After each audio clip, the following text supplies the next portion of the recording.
utusan ya. Ottoman. Ketika Islam ya Ya. Utsmani tidak lagi mampu untuk menanggung beban peradaban. Nah, maka pada saat itu yang muncul peradaban barat sampai dengan Ya. sekarang.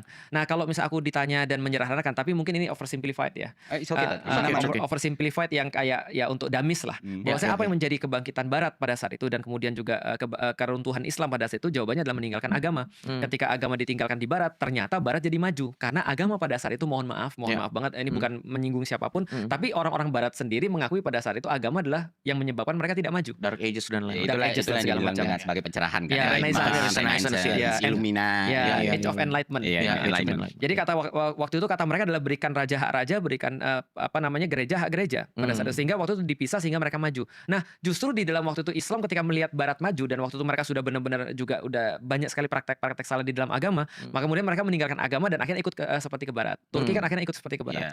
Akhirnya di situ mereka mendapatkan kehancuran. Jadi menurutku ya kalau ini hipotesisku sih, salah. Kalau misalnya barat sekarang ini mereka punya satu keras dengan yang namanya liberalisme kali ya, sekularisme, liberalisme ya. Lalu kemudian mereka sampai sekarang masih bisa bertahan. Tapi menurutku ada problematik juga di dalam sistemnya. Tapi sampai di titik ini aku tidak melihat problematik itu ada pada sistem Islam. Tapi problematika itu besar banget ada pada orang-orang yang kemudian menerapkan sistem Islam. Nah, maka aku masuk dalam pertanyaan berikutnya. Kalau andaikan sistem yang sekarang diperbaiki dan diisi dengan orang-orang yang baik, jawabannya seperti apa? Jawabannya masih berpotensi juga. Karena kenapa? Karena gini, contohnya kita bahas satu ya. Sebelum aku masuk pada paten Ferry. Power tends to corrupt. Kita udah tahu ini sebuah adagium yang sudah pasti terjadi.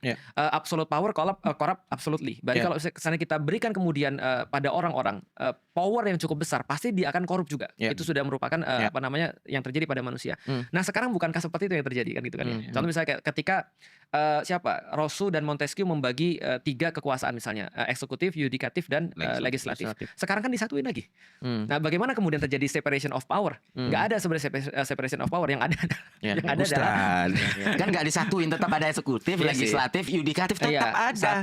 Cuman ya waktu ngumumin kabinet ya bareng gitu loh. Satu dia satu pamannya.